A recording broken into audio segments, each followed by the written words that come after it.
আসসালামু আলাইকুম রহমতুল্লাহি ওয়া বারাকাতুহু। আলহামদুলিল্লাহ ওয়াসসালাতু ওয়াসসালামু আলা রাসূলিল্লাহ, আম্মা বা'দ। কোরআন মাজিদ নিয়ে কসম করা কি বৈধ?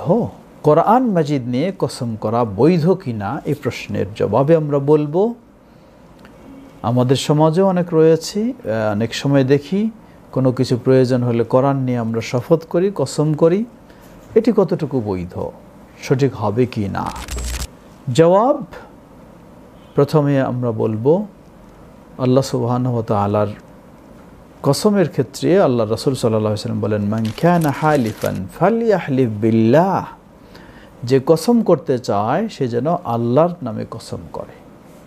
তো কসম হবে আল্লাহর নামে ও আল্লাহর গুণাবলীর মাধ্যমে, আল্লাহর নামে ও আল্লাহর সুন্দর গুণাবলীর মাধ্যমে।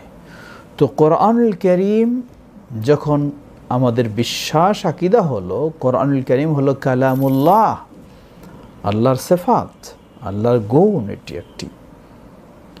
সেই দৃষ্টিকোণ থেকে কেউ যদি কোরআনুল কারীম আল্লাহর সিফাত মনে করে কোরআন এর শপথ করে থাকে, যেটি আল্লাহর বাণী সেই হিসাবে, তাহলে এটি অবশ্যই বৈধ, কোনো অসুবিধা নেই। ওয়াল্লাহু তাআলা আ'লাম। তাই আমরা বলবো মূল বিষয়টি হচ্ছে কোরআনুল কারীমকে যারা কালামুল্লাহ, আল্লাহর সিফাত হিসেবে বিশ্বাস করে না, তাদের কাছে বৈধ নয়। মূলত এটি যেমন মুতাজিলা বাতিলপন্থী যারা বিশ্বাস করে কোরআন তাদের নিকট হলো মাখলুক, এটি হলো আল্লাহর সৃষ্ট বস্তু, নাউযুবিল্লাহ, তা কখনো নয়। বরং কোরআন হলো কালামুল্লাহ, আল্লাহ সুবহানাহু ওয়া তাআলার এটি একটি সিফাত, একটি গুণ। আর আল্লাহ রাব্বুল আলামিনের সিফাতকে কখনো আল্লাহর মাখলুক বলা যাবে না, সেটি খালেকের অংশ। অতএব আমরা বলবো যে কোরআনুল কারীম কালামুল্লাহ, আল্লাহর বাণী, এই হিসাবে যে কোরআনের নামে কসম করবে, যে কোরআনের শপথ করবে, সেটি জায়েজ হবে, কোনো অসুবিধা নেই। ওয়াল্লাহু তাআলা আ'লাম।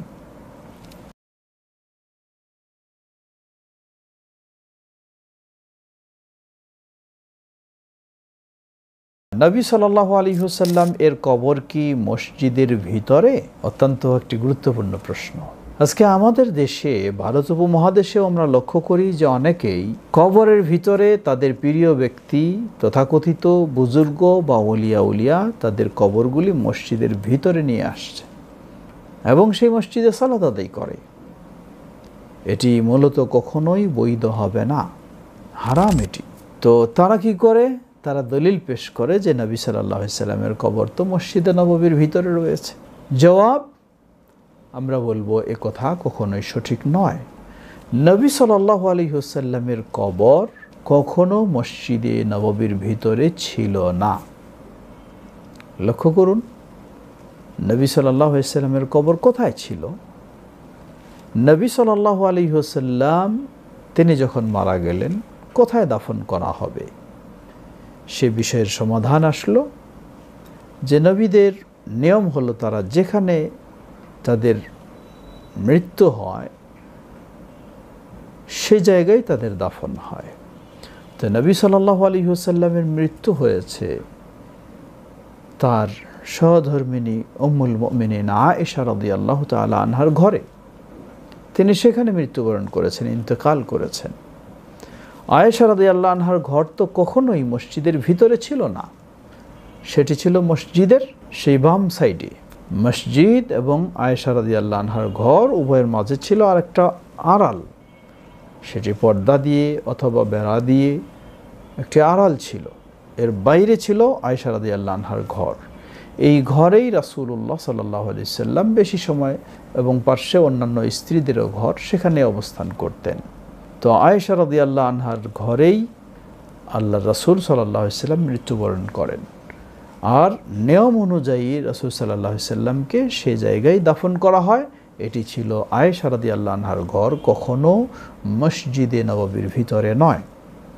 এজন্য হাদিসে এসেছে আল্লাহ রাসূল সাল্লাল্লাহু আলাইহি ওয়াসাল্লাম কি বলেছেন, মা বাইনা বাইতি ওয়া মিম্বারি রাউদাতুম মির রিয়াদিল জান্নাহ।